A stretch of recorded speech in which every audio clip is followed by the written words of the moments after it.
नमस्कार, मैं एनटीआर आप लोग का अपने यूट्यूब चैनल एनटीआर मैथ्स पे स्वागत कर रहा हूं। अभी हम लोग पढ़ने वाले क्लास 10th का एपी चैप्टर नंबर 5.1 का क्वेश्चन नंबर 4। इसकी पिछली वीडियो में हमने क्वेश्चन नंबर 1 से लेकर 3 तक कंप्लीट कर लिया था। आज हमारा 4th क्वेश्चन है और ये चैप्टर नंबर 1 का लास्ट क्वेश्चन है। इसके बाद हम लोग सेकेंड वीडियो में सेकेंड चैप्टर करेंगे एक्सरसाइज।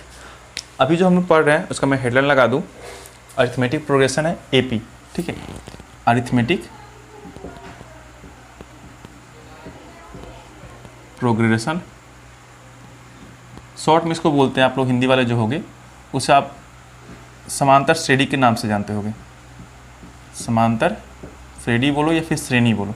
ठीक है, अभी जो हम क्वेश्चन करेंगे ये आपका 4th नंबर क्वेश्चन होगा। मैं यहाँ लिख दूँ, सारे क्वेश्चन आपको ऊपर दिख ही रहे होंगे। तो स्टार्ट करते हैं। फर्स्ट क्वेश्चन जो है मैं यहाँ पर लिख रहा हूँ, बस आपको बताना है कि निम्नलिखित में से कौन सा एपी है। यदि कोई एपी है तो उसका सार अंतर क्या है, यानी कॉमन डिफरेंस क्या है, वो आपको बताना है। तो फर्स्ट क्वेश्चन कुछ इस तरह से है, 4 नंबर का फर्स्ट। आप लोग लिखते चलो, कॉपी में फेयर करते चलो। बुक है तो बुक खोल लो, देख लो उसमें है कि नहीं क्वेश्चन ये।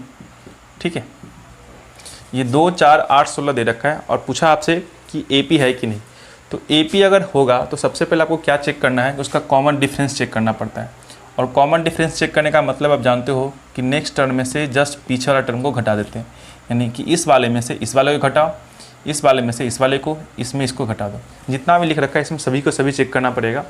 देखिए तो अगर 4 में से 2 घटाओगे, 4 में से 2 घटाओगे क्या बचेगा, 2। नेक्स्ट टर्म में क्या होता है फॉर्मूला, A3 में से A2 और A4 में से A3। जो भी टर्म लोगे उसके जस्ट एक पहले वाला टर्म को आपको लेके घटाना होता है। तो A3 का मतलब कौन सा हुआ, ये थर्ड टर्म, ये आपका फर्स्ट, सेकेंड एंड ये थर्ड टर्म होता है। तो 8 में से कौन सा घटाओगे, 4 वाला ना। सेकेंड टर्म कौन सा होगा, ये 4 वाला। A4 यानी कि 1, 2, 3, चौथा टर्म में आपका 16 हो गया, 16। और थर्ड टर्म कौन सा होगा, 1, 2, 3, 8 घटाओ। और सबको देखते चलो, ये आपका 8 में से 4 गया, कितना बचेगा, 4। 16 में से 8 गया, कितना बचेगा, 8। तो देखो क्या सभी के सभी बराबर है क्या, नहीं ना है। 2 जो है 4 के बराबर नहीं है, 4 जो है आपका 8 के बराबर नहीं है। इसका मतलब ये जो आपका एपी है ये आपका एपी नहीं होगा। बात समझ में आ गई इतनी सी। इन सिर्फ आपको कॉमन डिफरेंस मैच करना है। सारे के सारे कॉमन डिफरेंस अगर इक्वल आएंगे तो एपी होगा, इक्वल नहीं है एपी नहीं होगा। इतनी सी कॉन्सेप्ट है और कुछ बात नहीं है। फर्स्ट क्वेश्चन समझ में आ गया होगा, लिख ली होगी। नेक्स्ट क्वेश्चन की तरफ चलो और खुद से करके देखो। 4 का सेकेंड नंबर क्वेश्चन ऊपर दिख भी रहा होगा आपको। 4 का सेकेंड क्वेश्चन में है कि 2, 5/2, 3 एंड 7/2। ठीक है, आप चाहो तो इसको ओरली भी कर सकते हो, थोड़ा सा प्रैक्टिस हो जाएगा ना तो आप ओरली भी कर लोगे, टेंशन की बात नहीं है। फर्स्ट चैप्टर इसमें डिटेल से बता रहा हूँ। अब इस चीज़ को देखो, अगर आप चाहो डिफरेंस निकालने के लिए तो क्या करोगे, सेकेंड में से फर्स्ट को घटाओगे तो 5/2 माइनस का 2, और ये जो इक्वल होगा थर्ड वाले में से फोर्थ को घटाओगे तो 3 माइनस का 5/2, और ये इक्वल किसके होगा, फोर्थ वाले में से जब थर्ड को घटाओगे तो 7/2 और माइनस का ये 3। इतना क्लियर बात समझ में आ गया, लिखने का तरीका भी समझ गए होगे। ये सारे के सारे बराबर होते हैं। कैलकुलेशन करो, एलसीएम कितना आएगा, 2। ये 5 में से 4 गया, फाइनली कितना आ गया, 1/2 आ गया। इसका कैलकुलेशन करोगे, एलसीएम कितना आएगा, 2। ये 3 दूना 6 माइनस का 5, 6 में से 5 गया, ये भी आपका 1/2। इसका करो, एलसीएम कितना आएगा, 2 आएगा। ये 7 और ये 3 दूना 6, फाइनली कितना आ गया, 1/2। अब देखो तो ज़रा, ये सारे के सारे क्या है, बराबर है। तो कॉमन डिफरेंस अगर पूछता है तो आप क्या कहोगे, पहले तो ये बता दो कि एपी है या नहीं है। तो आप कहोगे ये एपी है, दिस इज एन एपी। ठीक है, और इसका सार अंतर कितना होगा, यानी कॉमन डिफरेंस कितना होगा, यानी डी का मान जो होगा कितना होगा, 1/2 होगा। ठीक है, 1/2, 1/2, 1/2। तो सभी में सेम टू सेम ही आना चाहिए। तो 1/2 इसका कॉमन डिफरेंस हो गया। क्लियर, बढ़ते हैं नेक्स्ट क्वेश्चन की तरफ। थर्ड नंबर क्वेश्चन लिखिए, आप लोग खुद से करके देखिए। आप चाहो तो फेयर भी बना सकते हो, black pen, blue pen, black pen, जो भी यूज करना है कर लो। पेंसिल का यूज करना है पेंसिल का कर लो, बस करते चलो, नोट्स बनाते चलो।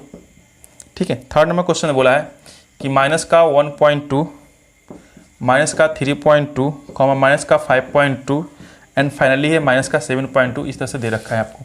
जितना भी दे रखा है सबको आपको पता हो गया क्या करना होगा कि डिफरेंस निकालना। तो क्या करते हैं, सेकेंड में से फर्स्ट को सब्ट्रैक्ट करते हैं। सेकेंड टर्म क्या आपके पास, माइनस का 3.2, ब्रैकेट में लीजिए, माइनस में अगर है तो उसको ब्रैकेट में लीजिए, क्योंकि हो सकता है कैलकुलेशन में आपको प्रॉब्लम हो जाए।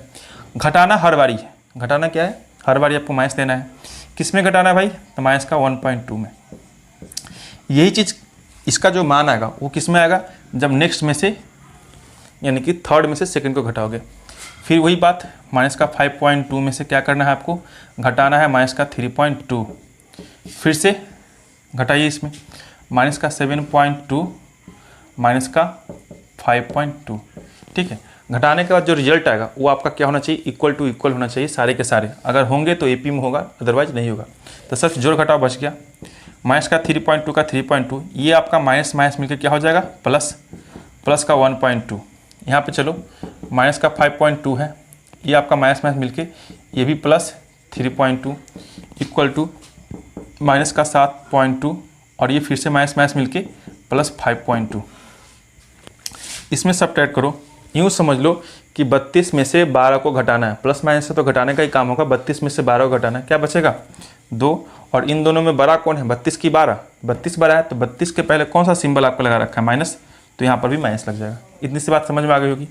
आगे चलो इसका कैलकुलेशन करो, देखो तो जरा, फिर से प्लस माइनस है, माइनस का काम ही होगा।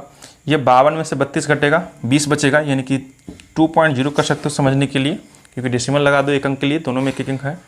ये प्लस माइनस का देखो, दोनों में से बड़ा कौन है, 52, यानी कि 5.2 बड़ा है, तो पहले सिंबल माइनस का तो माइनस, इक्वल टू, इसमें भी सेम प्रोसेस करोगे, आपका 2.0 ही आएगा, क्योंकि 72 में से 52 को घटाओगे 20 आएगा।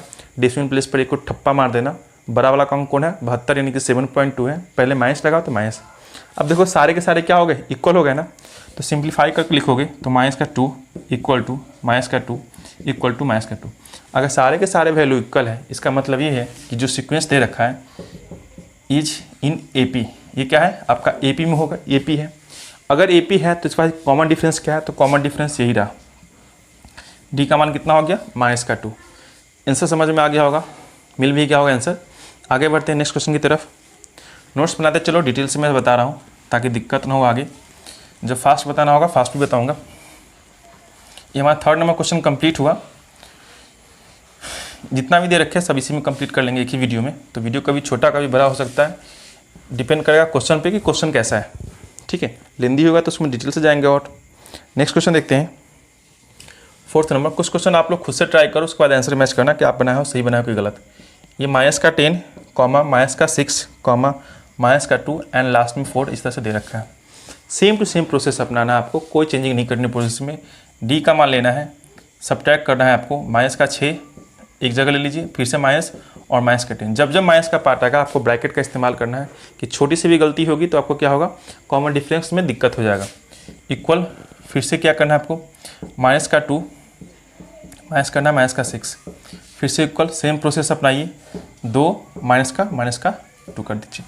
ठीक है, कैलकुलेशन करोगे यहाँ पे, माइनस का 6 ये दोनों मिलके माइनस माइनस क्या हो जाएगा, प्लस का 10 इक्वल टू माइनस का 2 और ये फिर से माइनस माइनस मिलके प्लस का 6 इक्वल टू 2 और ये माइनस माइनस मिलके क्या हो जाएगा आपका, प्लस का 2।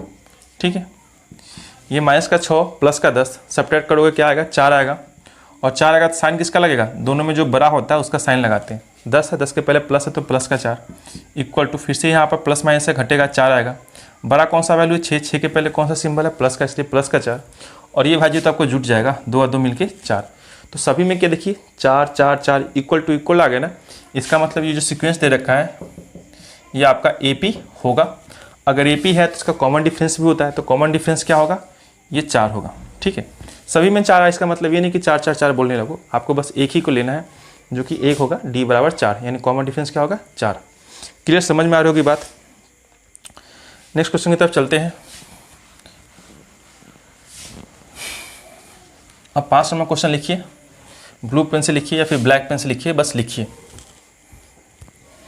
5 नंबर क्वेश्चन यानी कि 4th का 5 नंबर क्वेश्चन है।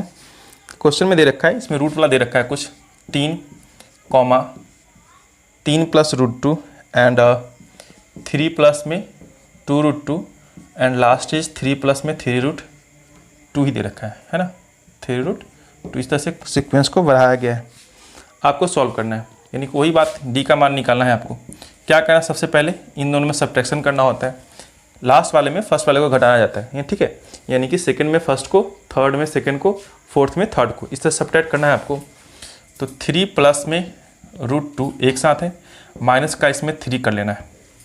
फिर से 3 प्लस में 2√2 को यानी इस वाले पार्ट को इसमें घटा देना है। तो माइनस का क्या होगा 3 प्लस में √2 एंड लास्ट इज इस वाले में इसको घटाना है।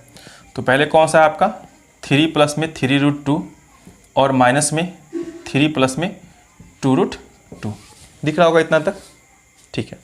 अब चलिए बात करते हैं, अगर ब्रैकेट को हटाइएगा तो क्या होगा 3 प्लस में √2, ये माइनस का 3 रहने वाला है। यहाँ पर चलो ये 3 प्लस में 2√2 जब माइनस एंट्री करता है तो अंदर के जितने भी आपका नंबर्स हैं उनके सारे के सारे क्या होंगे, साइन ऑपरेशनल साइन जो होगा चेंज हो जाएगा।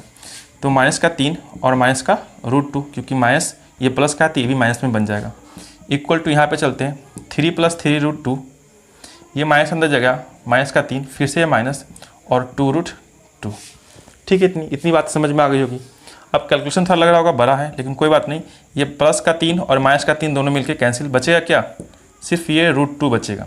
आगे प्रोसेस में देखते हैं, यहाँ पे ये 3 और ये प्लस का 3 दोनों खत्म, ये 2√2 है और ये एगो √2 है। √2 का पहले क्या लगा हुआ, कुछ नहीं, इसका मतलब एगो है। तो √2 को छोड़िए, √2 को दिक्कत मत लीजिए कि खामखा टेंशन ले लीजिएगा, बस यूँ समझो कि 2 में से 1 घटाएंगे क्या बचेगा 1, और किसको घटा रहे हैं √2 को, यानी कि सिर्फ √2 बचेगा आपका। क्लियर। आगे ये 3 से 3 खत्म, यहाँ पे 3 गो √2 है, क्या वो है 3 गो, और घटाना कितना है मात्र 2, तो 3 में से 2 घटेगा क्या बचेगा 1, और 1 क्या बचेगा सिर्फ √2 बचेगा, यानी कि एगो √2। अब √2 सभी में आ गए, इसका मतलब क्या हो गया कि डी का मान अगर सब में इक्वल है तो ये जो सीक्वेंस दे रखा है ये आपका एपी में क्या होगा है, एपी में है तो इसका कुछ ना कुछ कॉमन डिफरेंस भी निकलेगा। कॉमन डिफरेंस क्या हो गया, ये आपका √2 हो गया। बात क्लियर। बढ़ते हैं नेक्स्ट क्वेश्चन की तरफ। आंसर आप चाहो तो मिलाते चलो, ठीक है। चलिए नेक्स्ट क्वेश्चन देखते हैं। एक चीज़ और मैं इसमें भूल गया, इसमें कुछ और भी बोला था क्या क्वेश्चन में, नहीं बोला तो इतना ही है। अगर आप चाहो एक चीज़ और बताते चलो, अगर आप चाहते हो कि इसमें कुछ और सीक्वेंस को बढ़ाया जाए, 1 2 3 4 तो दे ही रखा है, अगर आप चाहते हो 5th term 6th term 7th term ऐसा निकालना है तो जो डी का मान आता है ना उसी को इसमें ऐड करते हुए चलना है। यानी कि अगर यहाँ पे 3√3 ये आपका 4th टर्म है तो 5th टर्म के लिए क्या करोगे कि 3√3 वाले में आपको जो कॉमन डिफरेंस आता है उसी को जोड़ दो। क्या करो, जोड़ दोगे तो 3 गो √2 आपका यहाँ पर है, एक ठो √2 और जोड़ोगे तो क्या बनेगा 3 का 3 तो पहले से रहेगा, ये आपका तो रेशनल नंबर हो गया यानी कि परिमेय संख्या, और ये आपका अपरिमेय संख्या है। तो √2 वाला पार्ट के साथ ही जुड़ता है, तो 3 और 1 कितना होगा 4 गो √2 हो जाएगा। कितना होगा 4 √2। इसी प्रकार अगर A6 का निकालोगे तो A5 में क्या करना पड़ता है, जस्ट पीछे वाले टर्म में आपको डिफरेंस जोड़ दिया जाता है। तो ये वाला पार्ट आपका A5 है, तो 3 प्लस 4√2, और इसमें क्या करोगे आप एक ठो √2 को जोड़ दो, हमेशा डी का मान जोड़ते चलो। तो 3 पहले से ही है तो 3 का 3 रहेगा ही रहेगा, 4 गो √2 और 1 गो √2 मिला कितना होगा 5 √2। तो इस तरह से आप लिख सकते हो। नेक्स्ट के लिए क्या होगा, अगर ये 3 है, ये 3 √2 है, ये 2 √2 है, 3 √2 है, 3 4 √2 है, 5 √2 है, तो 6 √2 7 √2 8 √2 आप लिखते चलो, √2 रट लो पूरा √2 करके आगे बढ़ दो। अगर आंसर में है तो ऐसे लिखते चलिएगा। मैंने पहले वीडियो में बता दिया है कि अगर नेक्स्ट टाइम लिखना हो तो क्या करना होता है। इसमें बस क्वेश्चन के अकॉर्डिंग यही कह रखा है आपसे कि बस डिफरेंस निकालिए, अगर वो एपी है तो, अगर एपी होगा तो डिफरेंस भी मिलेगा, अदरवाइज नहीं मिलने वाला आपको, ठीक है। बढ़ते हैं नेक्स्ट क्वेश्चन की तरफ, और नेक्स्ट क्वेश्चन कुछ इस तरह से है, यानी कि 6 नंबर क्वेश्चन 0.2, नेक्स्ट है आपका 0.22, और ये आपका 2 और अब होगा तो तारा, ठीक है, 4 टाइम 2। अब इसको सब्ट्रैक्ट करो, सब्ट्रैक्ट करना आता है ना आप लोगों को। डी के लिए क्या करोगे, फिर से वही बात कि नेक्स्ट वाले में प्रीवियस वाले को घटा दो, यानी कि सेकेंड में आपको फर्स्ट को सब्ट्रैक्ट कर देना है, और ये प्रोसेस कंटिन्यू आपको हमेशा करते ही रहना है। 2 माइनस का 0.22 इक्वल टू, फिर से इसमें इसको घटाओ 0.22222 और माइनस का 222, ठीक है। अब तो पूरा प्रोसेस समझ गए होगे क्या करना होता है इस क्वेश्चन में। करते चलिए, बस नया नया टाइप का दे रखा है, किसी में √2 दे रखा है, किसी में फ्रैक्शन दे रखा है, किसी में डेसिमल दे रखा है। घटाने का नियम ये कहता है कि जो डेसिमल पार्ट है सबसे पहले आप उसको इक्वल कर लो। तो डेसिमल के बाद यहाँ पर 2 प्लेसेज दे रखे हैं 2 तो यहाँ पर डेसिमल के बाद कितने प्लेसेज हैं, 1 प्लेस है। तो बराबर करने के लिए क्या करना पड़ेगा, अपना मन से खुद से ही 0 कर दो। अब सिंपली मतलब ये समझ लो कि 2 में से 0 यानी कि 22 में से 20 को घटाओ, कितना आएगा, सिर्फ 2 आएगा। 2 आएगा, लेकिन डेसिमल प्लेस को मेंटेन करके रखना है, यानी कि डेसिमल के प्लेस के बाद आपको 2 डिजिट होना चाहिए। एक ही डिजिट है, अपना मन से 1 जोड़ लगा दो और ये आपका 2। ठीक है, इसमें चलो अब डेसिमल के बाद कितने प्लेसेज है, 3 प्लेसेज है। घटाना कितने वाले को है, 2 प्लेसेज वाले को। तो यहाँ पर फिर से एक 0 चिपका दो ताकि 3 प्लेसेज क्या हो, बराबर हो जाए।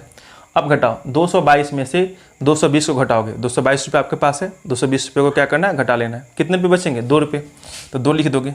लेकिन डेसिमल प्लेसेज कितने के यूज़ किए हो, 3 डेसिमल प्लेसेज, तो आपको यहाँ पर 3 डेसिमल प्लेसेज को मेंटेन करना पड़ेगा। तो अपना मन से 2 0 लगा के डेसिमल 0 कर दो। अब आगे चलते हैं। 2 2 2 4 टाइम है, सब्ट्रैक्ट कितना करना है, 3 टाइम वाले को। सब्ट्रैक्ट हमेशा या फिर एडिशन जो होता है आपका 4 टाइम में 4 टाइम ही होता है, तो अपना मन से 1 0 प्लेस यहाँ पे कर दो। ठीक है, अब कितना हो गया, 2222 रुपये में 2220 रुपये को आपको खर्च करना है। तो बचेगा कितना भाई, तो सिर्फ 2 रुपया बचेगा। 2222 रुपये आपके पास है, 2220 रुपये आपने खर्च कर दिए, कितने बचे, 2 रुपये बचे। लेकिन 4 डेसिमल प्लेसेज है, तो इसको भी मेंटेन करके रखना पड़ेगा आपको 4 डेसिमल तक। तो एक डिजिट तो आ चुका है, बाकी का क्या है, 4 पर आने के लिए मुझे 3 डिजिट देना पड़ेगा एक्स्ट्रा में और 0.0। तो आप ही बताओ, क्या ये सारे के सारे इक्वल होंगे क्या, नहीं ना होंगे। तो नहीं होंगे, इसका मतलब कि ये आपका एपी में नहीं होगा। और अगर एपी में है ही नहीं तो डिफरेंस का है, का डिफरेंस नहीं निकलने वाला, यानी कि एपी में नहीं होगा। आपको सिंपली क्या करना है, लिख दीजिएगा, this sequence is not in AP. ये जो है आपका एपी नहीं हो सकता, सो डी का वैल्यू भी इसमें नहीं निकलेगा। बात समझ गए। हिंदी वाला लिख लीजिएगा कि ये सीक्वेंस जो है, ये अनुक्रम जो है, ये श्रेणी जो है एपी में नहीं है, अरिथमेटिक प्रोग्रेशन समांतर श्रेणी में नहीं है। ठीक है, बात खत्म। नेक्स्ट क्वेश्चन की तरफ चलते हैं।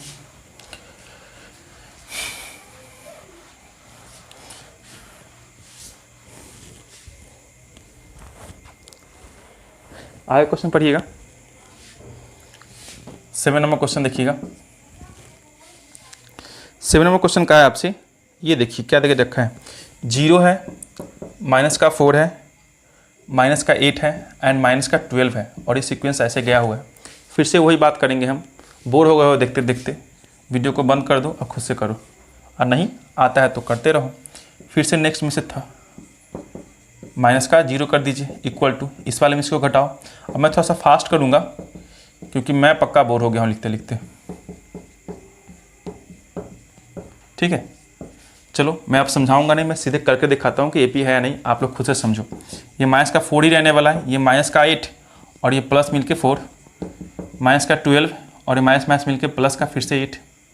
क्या होगा, ये आपका माइनस का 4, यहाँ पर सब्ट्रैक्ट करके फिर से 4 और ये 4, सभी 4 के 4 आ गए, वो भी किस में, माइनस के 4 में है। इसका मतलब डी का मान कोई ना कोई होगा, यानी कि माइनस का 4 होगा, और ये सीक्वेंस जो होगा आपका एपी में है। क्लियर, इतनी सी बात समझ गए। बढ़े नेक्स्ट क्वेश्चन की तरफ। 5-7 क्वेश्चन रिपीट करने के बाद लग रहा होगा कि क्वेश्चन में जान है ही नहीं, मैं तो खुद से कर लूँगा। ठीक है, कर लीजिए, ये क्वेश्चन कर लीजिएगा, इसके बाद कर लिए फिर से आपको दिक्कत होगी, क्योंकि इसके बाद फिर से पलड़ा भारी पड़ने वाला है। देखते हैं यहाँ पर नेक्स्ट क्वेश्चन, यानी कि 8 नंबर क्वेश्चन में दे रखा है कि माइनस का 1/2, माइनस का 1/2। ये क्वेश्चन को तो ऐसे ही बना दोगे आप ही बताओ, इसमें कुछ करने की ज़रूरत है क्या, सेम टू सेम चीज़ दे रखा है। यहाँ से क्या जोड़ोगे कि आप यहाँ पे जाएगा तो बोलोगे 0, यहाँ से क्या जोड़ोगे कि यहाँ पे जाएगा बोलोगे 0, क्योंकि इसमें कुछ चेंजिंग है ही नहीं, सेम टू सेम है। बोलेंगे कि अभी हम यहाँ पे हैं और फिर से अभी हम यहाँ पे हैं, कितना चेंजिंग हुआ, कुछ नहीं, हम ही तो हैं। अब तो जगह का चेंज हो गया, नहीं कुछ नहीं, ऐसा नहीं है। 0 0 0 है, तो ये भी आपका एपी में है, लेकिन यहाँ पर डिफरेंस कितना होगा, 0 का होगा। आप बोलोगे क्या है, ये आपका एपी में है। आप चाहो तो उस प्रोसेस से भी करके देख सकते हो, आपका आंसर उतना ही आने वाला है, सारे के सारे क्या होंगे, कट जाएंगे। बढ़े आगे के। अब थोड़ा सा मैं भी स्पीड पकड़ूंगा, क्योंकि वीडियो लंबा होने से अच्छा है कि शॉर्ट में मैं समझा दूं आपको। 9 नंबर क्वेश्चन चलते हैं, बहुत सारा क्वेश्चन दे रखा है इसमें, क्योंकि एपी का कॉन्सेप्ट आपको पास समझ जाना चाहिए। 1 है, 3 है, 9 है, 27 है, और इस तरह से देखना है। अब तो समझ में आ गया होगा कि इस वाले में इसको घटा के देखिए ज़रा, क्या आएगा, 2 आएगा। यहाँ पे घटा के देखो 7 आ गया, यहाँ पे घटा के देखो कितना आएगा, 18 आएगा। क्या सभी के सभी बराबर हैं क्या, नहीं है बराबर। ये प्रोसेस करने के बाद भी आपको इतना ही आता है, चालन लिखने के बाद। मैं थोड़ा सा फास्ट कर रहा हूँ, आपको उतना लिख के फेयर करना है। नहीं होगा इसका मतलब कि आपका एपी में नहीं है, बात खत्म। अगर एपी में नहीं है, डिफरेंस भी नहीं चाहिए आपको। आगे बढ़ते हैं नेक्स्ट क्वेश्चन, 10 नंबर क्वेश्चन चलते हैं। लिखा हुआ A 2A 3A 4A, इस तरह से सीक्वेंस दे रखा है आपका। अब घटाओ, 2A में से A को घटाओगे A ही बचेगा, 3A में से 2 A को घटाओगे, 3 में से कितना घटाना है, 2 को घटाना है, कितना बचेगा 1, फिर से A। अब ये 4 है, 4 में से 3 को घटा लिए, इधर से घटाऊंगा नहीं तो कुछ और आएगा, ठीक है। ये समझ रहे हो ना, इधर से क्यों नहीं घटाया, इसका मतलब समझ रहे हो, ठीक है। तो समझ गए आप कि A क्यों आएगा। तो ये सभी के सभी क्या होंगे, इक्वल होंगे। अगर ये इक्वल हैं तो ये आपका AP में है। और कॉमन डिफरेंस की बात की जाए तो यही जो आपका इक्वल आता है डिफरेंस, यही होता है आपका कॉमन डिफरेंस, यानी D का मान क्या होगा, यही होगा। बात समझ में आ गई होगी। अब तो लग रहा होगा कि अब मज़ा आ रहा है। चलिए बढ़ते हैं आगे। क्वेश्चन कौन सा क्वेश्चन हो रहा है, 11 नंबर क्वेश्चन है। लिखिएगा जल्दी से फटाक से 11 नंबर क्वेश्चन। 11 नंबर क्वेश्चन में देखिए क्या कह रखा है कि A है, A स्क्वायर है, AQ है एंड A के पावर में 4 है, ठीक है। और ये सीक्वेंस आपका यूँ ही बढ़ता चला जा रहा है। अब घटाओ इसमें से, ये राशि जो है आपका A स्क्वायर वाला है, क्या है, A स्क्वायर वाला है, और ये जो है आपका सिंपली A है, पावर 1 है। तो जब घटाओगे तो ऐसा मत करना कि A स्क्वायर में से A घटा लेते तो A बचेगा, ऐसा मत करना आप लोग, ठीक है। क्योंकि ये गुना का पार्ट है तो आपको लिखना पड़ेगा A स्क्वायर माइनस में A करना पड़ेगा। इसके लिए यहाँ पे करोगे तो घटाओगे तो AQ माइनस में A स्क्वायर लिखना पड़ेगा, और यहाँ के लिए क्या करना पड़ेगा, A4 माइनस में AQ। अब आप सोचोगे सारे के सारे बराबर है क्या, नहीं, ये सभी बराबर नहीं है। आप चाहो तो मैं इसको और इसमें से कॉमन निकाल के दिखा दूँ कि अगर आप इसमें A कॉमन निकालोगे सिर्फ इस वाले पार्ट में, मैं यहाँ पर कॉमन देकर लिख रहा हूँ, चलो मैं बराबर ही दे देता हूँ फिलहाल के लिए, बाद में मैं अंत में काट दूंगा, हालांकि बराबर तो अभी नहीं है। बताओ तो यहाँ पे क्या होगा, अगर 2A में से, पावर का मतलब होता है 2A, एक बाहर निकालोगे तो A को बचेगा, यहाँ पर पूरा बाहर है, ये आपका हुआ। इसमें देखो अगर A स्क्वायर कॉमन निकालोगे तो यहाँ पर A-1 बचेगा। यहाँ पर देखोगे A3 कॉमन निकालोगे तो आपका A-1 बचेगा, ठीक है। अगर सभी कॉमन पार्ट को आप देख लो कि A-1, A-1, N-1 सभी में है तो फाइनली क्या बचेगा, A स्क्वायर AQ। कभी ये बराबर हो सकता है क्या, A स्क्वायर और AQ कभी बराबर नहीं होने वाला, ठीक है। तो ये आपका AP में नहीं होगा। बात क्लियर, इतनी समझ गए। आप लिख लीजिएगा कि ये सीक्वेंस, ये अनुक्रम AP में नहीं है, बात खत्म। आगे बढ़ते हैं। ऐसा क्वेश्चन जो आपको ऑब्जेक्टिव में देगा ही देगा, कंफर्म देता ही रहता है हमेशा कि AP में है या नहीं चेक करना है, इसलिए इसमें ज़्यादा क्वेश्चन करवा दिया है। आपको गौर करने वाली बात ये है कि NCERT में जो क्वेश्चन ज़्यादा रिपीट कर रखा है, इसका मतलब वो चाहता है कि वो क्वेश्चन को आप गौर कर लो आगे के लिए, क्योंकि आपका एग्जाम में पूछे ही जा चुके होंगे, ठीक है। ये आगे देखिएगा, √2 है, √8 है, और √18 है, और √32 है, ठीक है। और पूछा है क्या, AP में है कि नहीं। तो रूट का लफड़ा ये होता है कि रूट से पहले फैक्टर तोड़ के आप बाहर निकालो। सपोज कि √8 के लिए मैं लिखूँ तो सबसे पहले आपको 8 का फैक्टर आना चाहिए। 2 से लगाओगे 4 जाएगा, 2 से लगाओगे कितना जाएगा, 2 जाएगा। क्लियर इतनी बात। तो √8 के लिखोगे आप तो 2 गुना 2 गुना 2 लिखोगे, ठीक है। इसमें जो पेयर बनता है उसको आप बाहर निकालो, अंदर क्या बचेगा, सिर्फ 2√2 बचेगा। यानी कि इस √2 के लिए तो √2 ही रहेगा, और इस √8 के लिए क्या लिखोगे, 2√2 लिखोगे। अब बारी आती है √18 के लिए। तो 18 का फैक्टर तोड़ लो आप पहले। 18 के लिए तोड़ोगे, 2 जाएगा, 9 जाएगा, और 3 से लगेगा, फिर से 3 जाएगा।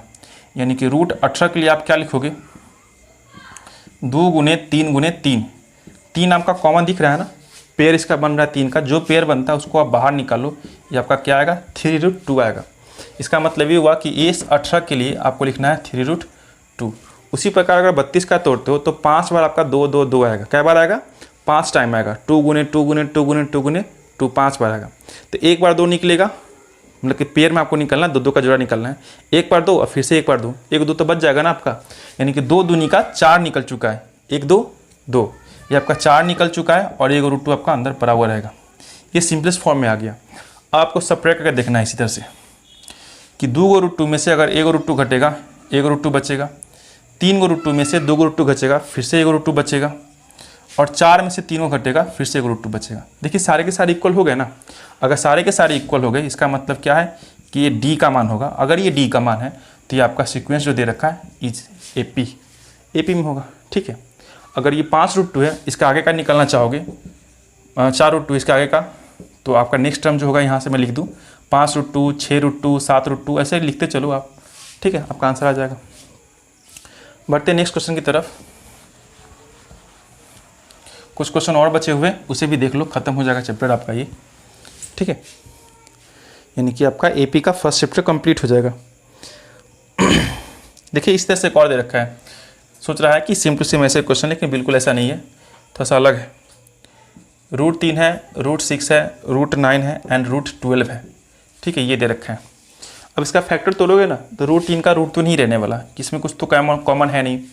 और 6 में जब फैक्टर तोड़ोगे तो 6 का जब फैक्टर तोड़िएगा तो इसमें सिर्फ 2 × 3 टूटेगा, तो कॉमन तो कुछ मिला ही नहीं, यानी कि पेयर में अगर नहीं मिला कॉमन पार्ट पेयर में तो ये आपका जेम का तेम ही पड़ा हुआ रहेगा। 9 के लिए तोड़ोगे 3 × 3 करोगे तो एक 3 तो आपका बाहर निकल जाएगा, यानी कि सिर्फ ये 3 कर सकते हो। 12 के लिए तोड़ोगे यानी कि 12 के लिए, तो 12 के लिए तोड़ो क्या करोगे, 2 × 2 × 3 करोगे, ठीक है। अगर इसका रूट लगाना चाहते हो तो इसका भी रूट लगाना पड़ेगा। तो देखो यहाँ पे पेयर मिल गया ना 2, यानी कि 2√3 लिख सकते हो यहाँ पे, यानी कि 2√3 लिख सकते हो। क्लियर, पेयर मिल चुका है आपका। अब देखो घटा के, ये √6 में से √3 को घटाओगे, ठीक है, तो ये आपका रूट में अलग वैल्यू है, ये आपका रूट में 3 वाला वैल्यू है। तो जब कभी भी इरेशनल नंबर यानी कि अपरिमेय संख्या घटाते हैं तो सेम वैल्यू के साथ घटाते हैं, यानी कि √6 वाला √6 के साथ ही घटेगा, √3 वाला √3 के साथ ही घटेगा, ऐसा होता है।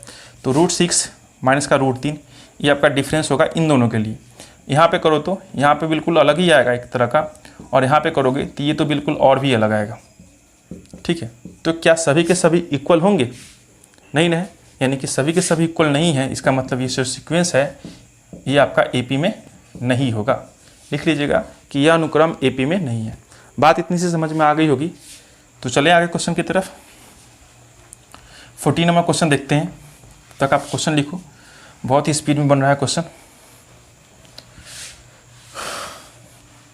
क्योंकि लाइट है नहीं और गर्मी का हालत क्या कहें आपको। और ये रहा आपका 14 नंबर तो हो चुका है ना, नहीं अब तक 13 था, 14 अब चलना है। 1 का क्यू दे रखा है, क्यू नहीं है स्क्वायर ही दे रखा है। 1 का स्क्वायर, 2 का 3 का स्क्वायर है, 5 का स्क्वायर है एंड 7 का स्क्वायर है, और इस तरह से आगे कंटिन्यू बोला है। तो सबसे पहले क्या करो कि स्क्वायर को पहले सिंपलेस्ट फॉर्म में ले आओ। तो 1 का स्क्वायर क्या होता है, 1 ही होता है। 1 का स्क्वायर मतलब कि 1, 3 का स्क्वायर यानी कि 9, 5 का स्क्वायर यानी 5 × 5 = 25, और 7 का स्क्वायर यानी कि 49। अब देखो इन सब के डिफरेंस, 9 में से 1 घटाओगे 8 आएगा, 25 में से 9 घटाओगे 16 आएगा, 49 में से 25 घटाओगे 24 आएगा। क्या ये इक्वल है? नहीं ना है। अगर नहीं है इसका मतलब कि ये सीक्वेंस जो दे रखा है आपका, ये आपका एपी नहीं होगा। एपी नहीं है तो डी की जरूरत ही नहीं है आपको, ठीक है। इतनी सी बात समझ में आ गई होगी। एक लास्ट क्वेश्चन देख लेते हैं, उसके बाद हमारे चैप्टर ख़त्म, एक्सरसाइज ख़त्म और ये वीडियो भी ख़त्म, ठीक है। 15 नंबर क्वेश्चन देखते हैं। 15 नंबर क्वेश्चन लिखा हुआ है कि 1 का स्क्वायर, 5 का स्क्वायर, 7 का स्क्वायर एंड लास्ट में 73 दे रखा है, ठीक है। कंटिन्यू करो इसको। 1 का स्क्वायर मतलब कि 1, 5 का स्क्वायर मतलब 25, 7 का स्क्वायर मतलब 49 और लास्ट में आपका 73 का 73। सब्ट्रैक्ट करो इन दोनों में, कितना आएगा 24। इन दोनों का सब्ट्रैक्शन करो 24, और इन दोनों का करोगे तब भी आपका 24। सभी के सभी इक्वल हो गए ना। अगर सभी के सभी इक्वल हैं इसका मतलब डी का मान कितना हो गया 24। अगर डी का मान 24 है डैट मीन्स ये आपका सीक्वेंस जो है एपी में है, ठीक है। अगर ये सीक्वेंस जो आपका एपी में है तो इसके बाद का अगर चाहिए होता है तो इसमें आप क्या करो 24 जोड़ते हुए चलो, जो भी आपका टर्म आएगा कितना आएगा ये आपका 97, फिर से इसमें 24 क्या करोगे आप जोड़ दोगे आगे के टर्म प्राप्त करने के लिए, तो ये आपका आएगा 112, और इस तरह से कंटिन्यू आप करते हुए जा सकते हो, ठीक है ना। 112 नहीं होगा 122 होगा, ठीक है। काहे अंत में गलती करें, ठीक है। इतना समझ में आ गया होगा, तो फिर मिलते हैं नेक्स्ट वीडियो में। वीडियो पसंद आया हो तो शेयर कीजिए, लाइक कीजिए, कमेंट कीजिए, जो करना कर दीजिए, बस कर दीजिए, बाकी बात जो होगा सब हम कर लेंगे, ठीक है। बाय। आधा घंटे होने वाले हैं, एक क्वेश्चन में आधा घंटा लग गया, ठीक ना। ठीक है, मिलते हैं फिर नेक्स्ट वीडियो में नेक्स्ट चैप्टर के साथ। तब तक के लिए टाटा, bye bye, see you and take care of you.